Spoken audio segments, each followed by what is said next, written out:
And we're back right now with our feature story, and it's music to the ears of commuters who travel through the Port Authority bus terminal each day. Currently, a $110 million renovation underway at the aging transit hub, something that many commuters say is long overdue. Listen up.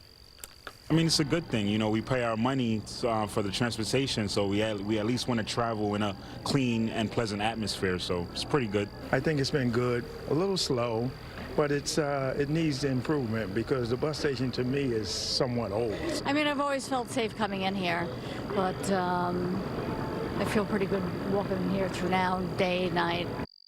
Okay, we got some computer enthusiasm there, and the commuters are really happy about what's going on. Joining us right now to talk more about it, these renovations, is Rick Cotton, who's the executive director of the Port Authority. Rick, good to have you back. Good to be here. Last time we were here, we talked about LaGuardia and all the improvements there. Yes, we're rebuilding our airports. And that's still going well, right? It is going very well. Yeah.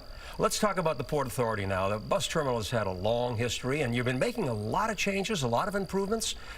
Bring us up to date. Well, it's a 70-year-old building. That's a long time. It's past its used by date. Yeah.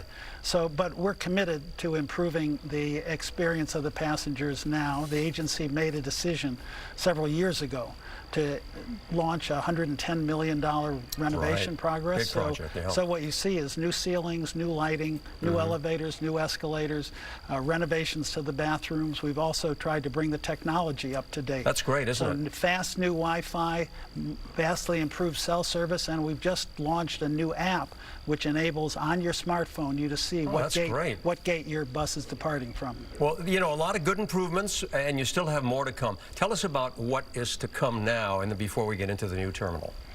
Well, we are going to continue on the renovation. So new doors, continue to put in new ceilings, continue to put in new lighting, new retail development. We're actually going to see whether there's commercial interest in putting in a fresh market.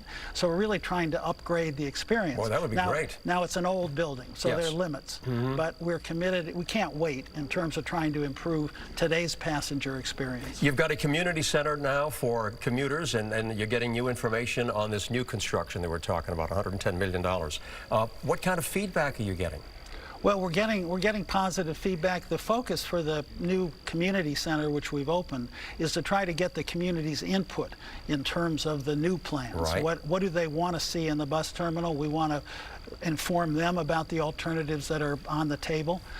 Because we're committed to building a new terminal, we're also committed to doing it with full input from the surrounding community and the elected officials. And we're pushing very hard, and the community office gives people an easy way to provide input. Well, you got a lot of ideas running around. You were telling me earlier that you're even thinking about building on top of the existing Port Authority. That's pretty exciting. What do you think of that?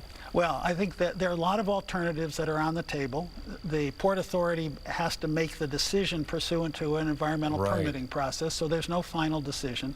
But one of the late options that has been on the table, which is getting a very close look and which has garnered a lot of community support, is a so-called build-in-place option. Build-in-place, yeah. Build-in-place. So that would not require taking any land or parcels. On the existing property, yeah. On the existing property. And it would actually start by putting 2 brand new floors on top of the existing building. You got to come back and tell us about that development. And then building down. It's an engineering challenge. I'm sure it is. Rick Cotton, thanks for joining us. Keep up the good work. Let us know, okay? Thank you. All right. Still to come tonight. It's been a rough start.